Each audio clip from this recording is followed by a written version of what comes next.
Meus caros, tudo bem?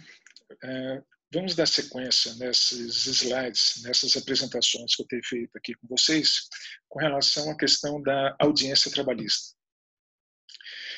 Já conversamos aí qual deve ser a sugestão, né, de comportamento do advogado, o que o advogado deve fazer antes do início da audiência. Falamos, uma vez iniciada essa audiência, a questão, né, da conciliação, da tentativa de conciliação e eventual celebração do acordo e homologação pelo juiz. E nesse slide aqui, nesse vídeo, eu queria conversar com vocês a respeito do ônus da prova. Essa matéria me parece, né, ser a mais importante dentro dessa série aqui de slides, de apresentações que eu vou promover para vocês, porque no dia a dia nosso de audiências, a gente verifica que existem situações em que o advogado ou a advogada, sem saber qual o seu ônus probatório, o que ela tem que provar, ela sai perguntando tudo. Sejam questões que dizem respeito ao ônus da prova da parte contrária, né? Sejam fazendo perguntas com relação a fatos que não precisam ser discutidos, não tem necessidade de ser discutidos naquela audiência em relação àquele processo. Tá? Então, vamos verificar qual vai ser, resumidamente, o que a gente vai conversar nesse vídeo. Primeira coisa, a gente vai falar quais são os fatos a serem provados. Lembrando que durante a audiência, como o próprio nome diz, né, audição, audiência, serão feitas provas de fato. A prova de direito, seja por parte do reclamante, seja por parte da reclamada, já devem estar, respectivamente, na petição inicial e na contestação. Então, na audiência, a gente vai fazer a prova de fatos. Em seguida, a gente vai falar da questão do ônus da prova. A quem cabe o ônus de provar um fato e o mesmo fato impugnar pela parte contrária? Tá? Então, quem tem o ônus de provar o quê? E, por último, uma questão que também é comumente levantada é a questão da inversão do ônus da prova. Ou seja, a parte requer ao juiz que seja invertido o ônus da prova, uma vez que ela, tendo esse ônus, pretende que seja atribuído à parte contrária essa responsabilidade, essa faculdade processual. Tá bem? Muito bem. Quais são os fatos que precisam ser comprovados em audiência? Quando a gente vai começar a instrução processual, a gente tem que fazer prova de que fatos, que tipo de fatos? O primeiro deles são os fatos controversos. Se houve alegação de uma parte com relação ao fato e a parte contrária não impugnou, esse fato é controverso. Não há necessidade de fazer prova desse fato. Tá? Então, lembre disso, os fatos são só aqueles controversos. Daqui a pouco eu vou falar com vocês com relação ao problema da audiência una. Né? Porque na audiência una, não só tenta o acordo, não frustrada a conciliação, a gente já parte para o depoimento pessoal, eventualmente já vai ouvir testemunhas, sem que o reclamante tenha tido a oportunidade de analisar a defesa que foi feita, apresentada pela reclamada. Tá? Mas vamos deixar isso para daqui a pouco. Então, primeira questão, os fatos controversos, que são aqueles que, alegados pela parte, não foram impugnados pela parte contrária. Fato incontroverso, o qual não gera necessidade de comprovação. Depois, os fatos pertinentes. Pertinentes são aqueles fatos que dizem respeito ao objeto da prova que se pretende produzir. Tá? Então, vamos dar um exemplo aqui exagerado. Está se discutindo, a parte pretende fazer a prova com relação à jornada de trabalho e faz uma pergunta para saber se o ambiente de trabalho era insalubre. Aqui eu estou exagerando, ninguém vai fazer uma coisa assim tão grande de diferença. Então, se a gente está discutindo se a parte pretende, naquele momento, fazer a prova, levantar a prova com relação à jornada de trabalho, os fatos pertinentes são apenas aqueles que dizem respeito à questão da jornada de trabalho. Tá? Não tem por que ficar perguntando coisa que não tenha objeto com relação àquele fato específico. E, em seguida, os fatos relevantes. O que são fatos relevantes? São aqueles que, uma vez comprovados, geram a consequência jurídica pretendida pela parte. Tá? Um exemplo que é muito comum a gente verificar nessa questão dos fatos que sejam relevantes Vamos pegar um processo em que se discute a concessão do intervalo de refeição. Não raro o advogado pede, né, principalmente o advogado reclamante, eu quero saber, excelência, se na reclamada havia local para realizar a refeição. Esse fato, ele é controverso? Na verdade, a gente vai estar discutindo a questão de jornada de trabalho, a questão do intervalo, então provavelmente ele vai ser controverso. Esse aspecto, essa questão é pertinente, ela diz respeito? Sim, porque indiretamente a gente vai verificar se existe a concessão ou não do intervalo de refeição. Por último, esse fato, ele é relevante? Não. Porque qual é a relevância da gente saber se na reclamada há ou não refeitório? O fato de ter refeitório leva consequentemente à conclusão de que o intervalo de refeição foi concedido? Vamos de novo levar na situação extrema. Significa então dizer, com base nesse exemplo que eu estou dando para vocês, significa dizer então que num restaurante os garçons sempre usufruem do intervalo para a refeição? Não tem nem que discutir se existe ou não refeitório, a pessoa trabalha dentro do local onde se faz refeição. Quer dizer, que existir ou não refeitório é totalmente irrelevante para essa questão que a gente está discutindo.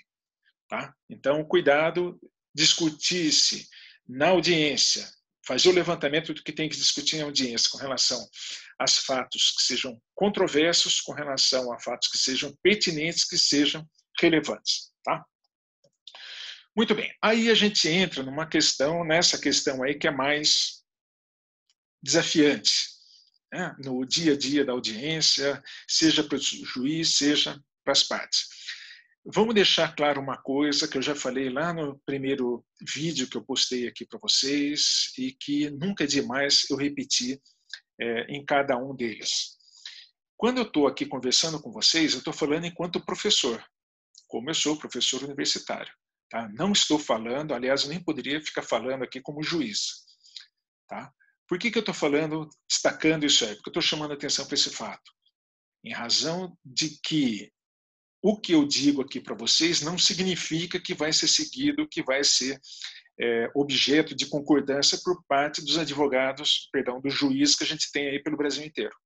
Então, aqui eu estou dando um fundamento, um fundamento básico do que você pode utilizar para atuar nas audiências que você vier fazer. Não significa que aquilo que eu vou falar para você aqui é efetivamente o que vai acontecer na sua audiência. Tá? Então, estou dando aqui uma ideia justamente para a pessoa se localizar nessa questão que eu estou passando para vocês. Bem? Então, guardando, não estou falando aqui como juiz, que eu nem estou na sala de audiência, não estou de trajes de audiência, nada disso. Estou falando aqui para vocês como professor. Tá? Muito bem. Onde que está a questão da distribuição, onde está fundamentada a distribuição do ônus da prova no processo do trabalho? Está lá no artigo 818 da CLT, que sofreu alteração pela reforma trabalhista, pela Lei 11.437 de 2017, que passou 11.467 de 2017, que passou a trazer para o corpo da CLT a disposição que a gente tem lá no Código de Processo Civil. Aliás, no processo civil a gente fala incumbe ao autor, incumbe ao réu. Na CLT colocou onde estava o autor, colocou reclamante, onde estava réu, o legislador colocou como reclamado. Só isso. E aí diz o quê? O ônus da prova, artigo 118. O ônus da prova incumbe ao reclamante quanto ao fato constitutivo do seu direito. O que vem a ser o fato constitutivo? É aquele fato que, uma vez comprovado, tá, gera, por consequência, a procedência do pedido formulado pelo autor, pelo reclamante, com relação àquele item específico. Tá? Então, vamos usar aqui o que é mais comum nos processos trabalhistas, que é a questão das jornadas de trabalho. Tá? Então, quando a gente fala qual seria o fato constitutivo a ser comprovado com relação ao reclamante? A comprovação de que houve trabalho além da 8ª hora diária ou 44ª semanal, na regra geral aí dos trabalhadores. Não vamos entrar na questão de bancário, esse tipo de coisa. Então, fato constitutivo, trabalho além da 8ª hora diária. Muito bem. Aí, O inciso 2 do artigo 818, né, incumbe ao reclamado a prova de fato impeditivo, modificativo e extinção do direito do reclamante. Então, o reclamante tem que comprovar a ocorrência daquele fato que leva, por consequência, ao direito por ele postulado. A reclamada incumbe a prova do fato que seja impeditivo, modificativo ou extintivo desse direito postulado. O que vem a ser, então, o fato impeditivo? Tá? O fato impeditivo é aquele que não é negado pela reclamada, ela não nega o fato constitutivo, mas alega, né, que a pretensão formulada pelo reclamante, tá, ela não é devida. Tá? Então, não se nega o fato do empregado ter trabalhado mais de 8 horas, mas alega-se na contestação e a reclamada vai buscar na audiência comprovar o quê? Que, a despeito desse trabalho, além das 8 horas ter ocorrido, não é devido ao reclamante. Então, nesse exemplo, a gente tem a hipótese lá do artigo 62, inciso 1 da CLT, que trata dos empregados que exercem cargo de confiança. Tá? Então, o fato constitutivo não foi negado, mas a empresa alega um fato impeditivo, onde a norma impede que aquele fato constitutivo gere a consequência pretendida pelo reclamante. Tá? Fato impeditivo. Fato modificativo também é uma situação em que não se nega o fato constitutivo alegado pelo reclamante. A reclamada fala, realmente, ele trabalhava mais de 8 horas. Mas, nesse fato modificativo, a gente vai discutir o quê? Uma situação que modifica a consequência pretendida pelo reclamante. É o exemplo aqui, o exemplo que nós teríamos é a questão da compensação da jornada. Então, na compensação, a reclamada não nega que o reclamante tenha feito mais do que 8 horas diárias e ou 44 horas semanais, mas ela está dizendo o quê? Existe uma modificação no efeito pretendido, porque, na verdade, o reclamante compensou essa jornada de trabalho nos termos lá do artigo 59 da CLT. E, por último, a gente tem o fato extensivo. De novo, não se nega que o empregado tenha trabalhado mais do que 8 horas ou 44 horas semanais, tá? Mas extintivo. O trabalho existiu, mas foi extinta a obrigação da reclamada através do pagamento. Tá? Então, nesse sentido, a gente tem os fatos impeditivos, modificativos e extintivos. Alegados esses fatos pela reclamada na defesa, né, o ônus da prova vai incumbir a ela. Tá? Agora, se for negado o fato constitutivo, o reclamante falou, eu trabalhei 8 horas, a reclamada fala, não, você nunca fez hora extra, você nunca trabalhou além das 8 horas diárias, a prova vai ser do reclamante. A prova desse fato será atribuída ao reclamante. Bem? Então, nunca é demais lembrar.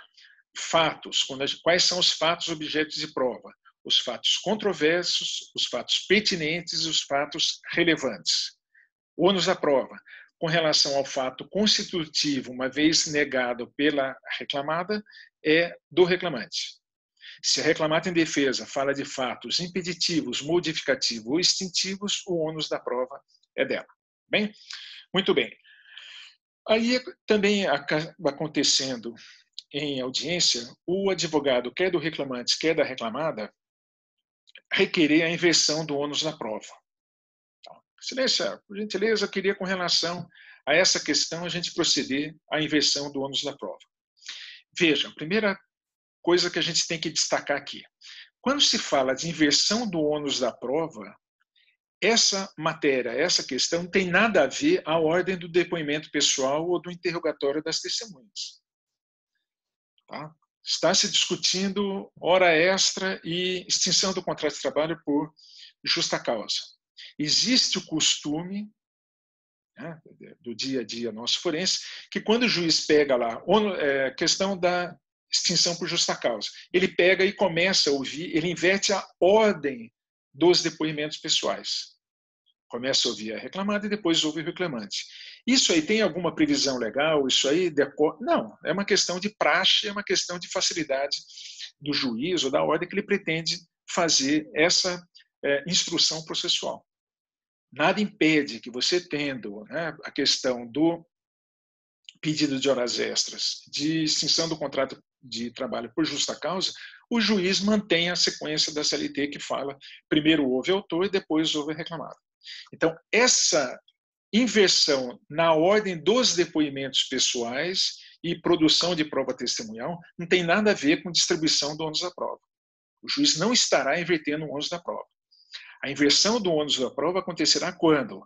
Quando o juiz inverter aquela ordem, né, esse regramento que a gente tem no artigo 818 que a gente acabou de falar aqui. Isso aí sim é a inversão do ônus da prova. Tá? Então, quando ele fala inverto o ônus da prova e atribua a reclamada a prova do fato constitutivo, ele inverteu a ordem lá do... Perdão, a ordem não. Ele inverteu a disposição do artigo 818, inciso 1 da CLT. Bem? Então, a questão lá do ônus da prova pode ser invertido conforme artigo 818, parágrafo 1º da CLT. Tá? Não vamos aqui ler o artigo porque é desnecessário, vocês devem estar com a CLT na mão ou estar com ela próximo de vocês. Então, vocês podem dar uma olhadinha lá no parágrafo 1º. Mas, destrinchando o artigo 818, parágrafo 1º. Quando é que pode ocorrer? Quais são as condições quando vai haver necessidade dessa inversão do ônus da prova? Então, requisitos. Né? Impossibilidade ou excessiva dificuldade daquele que tem o ônus da prova se desincumbir desse ônus. Ou seja, a parte tem o ônus de fazer a prova, tá? Mas, na verdade, essa prova desse fato constitutivo, negado pela reclamada, é extremamente difícil, quase impossível do reclamante proceder a mesma. Tá? Então, o exemplo que é comum numa situação dessa é aquela diarista que pretende a declaração do vínculo empregatício com a reclamada. Né? A reclamante fala, eu trabalhava 4 dias por semana. A reclamada fala, não, você trabalhava um dia só. Tá? Ela negou o fato constitutivo, que é o quê? O trabalho exercido além de um dia por semana. A quem se atribui o ônus da prova? A reclamante. Ela consegue fazer essa prova? Não. Como é que ela vai fazer essa prova? Ela vai chamar o porteiro do condomínio? Mas quem disse que ela subia e ia trabalhar na casa reclamada? Ah, não, eu tinha uma colega minha que ia até a frente do apartamento, a gente pegava o mesmo ônibus, eu entrava no prédio e ela ia para outro lugar. Quem disse que essa pessoa entrava no prédio, quem disse que a reclamante entrava no prédio e efetivamente ia trabalhar? Quem garante que ela entrava nesse prédio, né, conversava um pouco com o zelador e ia embora para outro lugar? Tá? Então, notem que a prova desse fato é extremamente onerosa, é quase impossível para a reclamante fazer. Então, que o juiz, sendo formulado o requerimento por parte do advogado da reclamante, né, pedir para que o juiz inverta o ônus da prova, atribuindo à reclamada o ônus dessa prova. Lembrando que quando a gente fala de prova dessas relações jurídicas ocorridas no âmbito residencial, a gente precisa relativizar aquela questão do impedimento de suspeição que a gente tem no CPC. Então, dada a peculiaridade daquela situação, o juiz tem que se adaptar, permitindo, então, o quê? Que a reclamada apresente testemunhas que sejam amigos, visitantes, parentes, etc., que compareçam com maior frequência na sua residência e que façam a prova de que só haviam reclamantes uma vez ali trabalhando. Tá? Essa questão, realmente, na prática, né, ela é muito difícil de ser feita. Seja de um lado, seja do outro, como inclusive é difícil para o juiz instruir um processo desse tipo. Tá?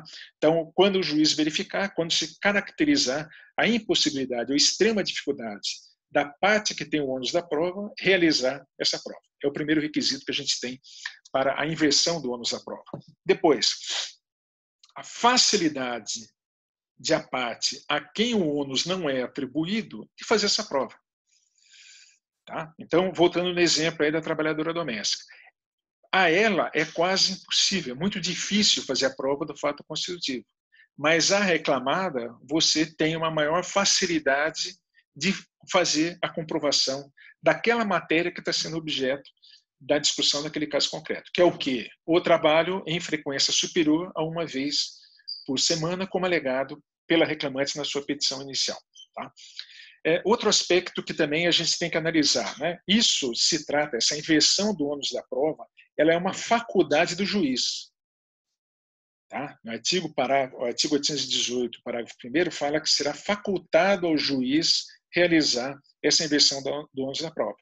Então, o reclamante ou a reclamada pede a inversão da prova, ele pode dizer sim ou não. Tá, mas essa decisão dele, essa manifestação dele, no sentido de deferir, de proceder a uma inversão do ônus da prova ou não, requisita o quê? Ser fundamentada. O juiz não pode simplesmente falar, não, não vou deixar. Não, eu vou deixar, vamos fazer inversão do ônus da prova. Tá? Existe a necessidade da fundamentação desse pedido. Isso aí está lá no artigo 818 da CLT, mas principalmente está no artigo 93, inciso 9 da Constituição Federal. Tá? Então, essa decisão do juiz, pelo sim, pelo não, ela tem que ser fundamentada. E onde que ela vai fundamentar isso? Justamente na questão do que está sendo discutido ali no processo e da maneira como ele entende que essa distribuição do ônus da prova deve ser feita. Bem? Agora, aqui é mais importante, né? Ao proceder à inversão desse ônus da prova, o juiz deve dar à parte a oportunidade de se desincumbir do ônus que lhe foi atribuído. Tá? Isso aqui é extremamente relevante, isso aqui normalmente acaba sendo desconsiderado ou não analisado pelo advogado, pelo reclamante ou pela reclamada, quando o juiz procede essa questão de inversão do ônus da prova. Veja, essa situação aqui é a mesma que lá no primeiro vídeo que eu postei aí para vocês, que vocês podem dar uma olhadinha depois, quando você verifica, você está conversando com o seu cliente lá na sala de audiência e você verifica que algumas das testemunhas apresentadas pela parte contrária podem ser objeto da impugnação, da contradita da testemunha. Então, você não tem a prova naquele momento, você vai pedir para o juiz redesignar essa audiência para poder fazer a prova dessa contradição da testemunha, do aspecto contraditório dela. Tá? Então, o que deve ser feito nessa situação? Se o juiz inverte o ônus da prova, atribuindo a você, por exemplo, o ônus de fazer essa prova, o ônus que anteriormente era da parte contrária, você pode, o juiz tem que dar essa oportunidade de você realizar essa prova, que você não esperava ter que fazer, tá? Inclusive redesignando a audiência. Porque se não foi ali, dentro da divisão do ônus da prova, você sabia que você tinha que provar X, Y, Z. Chega na hora da audiência, o juiz fala, não, eu vou inverter o ônus da prova e fica para você a prova, o ônus da prova do item A. Tá? Você não foi preparado para isso. Então, nesse caso, você tem que requerer, e aí já não é faculdade do juiz, mas sim obrigação do juiz, suspender, redesignar essa audiência para que você faça a prova desse fato que lhe foi atribuído com base nessa decisão do juiz. Tá? Se o juiz não fizer isso, você tem que formular seus protestos, fundamentando os mesmos no cerceamento do seu direito de defesa. Tá? Abrindo um parênteses aí, essa questão dos protestos. É comum, no dia a dia nosso, o advogado simplesmente, quero que protesto, quero que conste meus protestos. Não basta constar seu protesto, você tem que fundamentar o seu protesto. Você está protestando por quê? Tá? 99% dos casos é porque você entende que aquela atitude do juiz está ferindo o seu direito de defesa.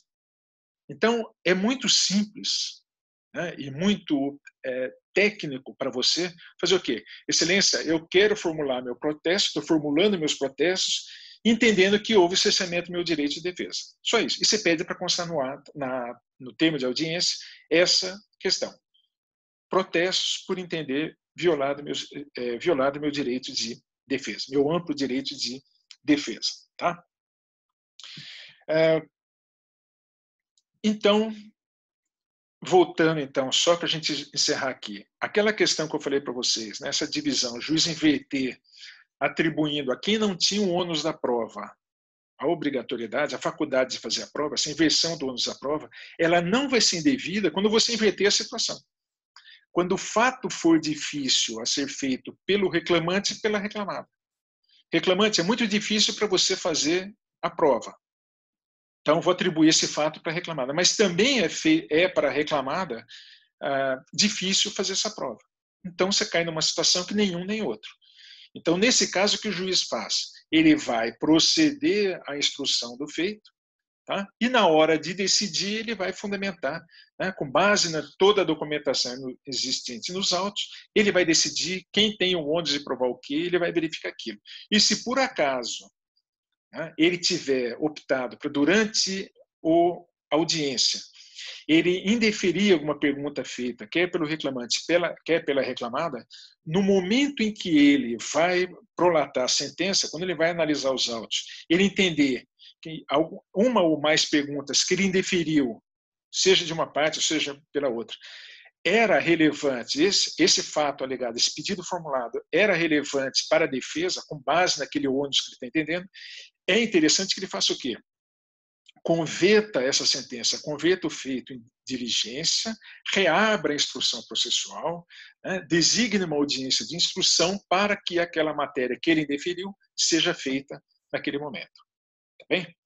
Então, meus caros, essa matéria, ela é extremamente, eu reconheço que ela é uma matéria relativamente bastante complexa, muito difícil, principalmente pelo fato de que, né, no dia a dia nosso, quando a gente tem as audiências unas, o reclamante vai tomar conhecimento da tese da defesa, dos documentos juntados pela reclamada, só no momento da audiência. É comum que as reclamadas, arriscando-se inclusive, eles protocolem e juntem a defesa nos autos 1 ou 2 minutos antes do início da audiência. Tá? Então, o que acontece? O reclamante, o advogado reclamante, entra na audiência no escuro, ele não sabe o que vai ser objeto do seu ônus probatório, né, de qual é a tese da reclamada. Então, nesse caso, eu já havia comentado anteriormente com vocês, eu sugiro que você, dentro daquele nosso papel e daquela caneta lá que eu sugeri no primeiro vídeo, você coloque em uma folha de sulfite, de forma extremamente resumida, qual é a matéria que vai ser objeto de prova naquela instrução. Você está discutindo diferença de horas extras, coloca lá o pedido, item, hora extra. Você está alegando o que na petição inicial? Que o reclamante trabalhava 2 horas extras por dia, coloca lá. Hora extra, 2 horas extras por dia. Está discutindo insalubridade, porque ele trabalhava na oficina e tinha contato com óleo mineral. Ótimo, colocou ali dentro. Está discutindo FGTS, não recolhimento pela reclamada. Os 2 primeiros pedidos são objeto de prova, é matéria fática. Recolhimentos de FGTS é prova documental. Então, risca, você não vai ter que discutir durante a audiência a questão do FGTS, porque isso é prova documental. Ou a reclamada fez comprovação, não fez, vai ser condenada. Tá? Matéria de direito. Agora, quando a gente fala da hora extra, a gente fala da questão da insalubridade, existe a possibilidade da reclamada negar ou não o trabalho extraordinário, negar ou não o trabalho na oficina, ou mesmo trabalho na oficina com contato àquele óleo.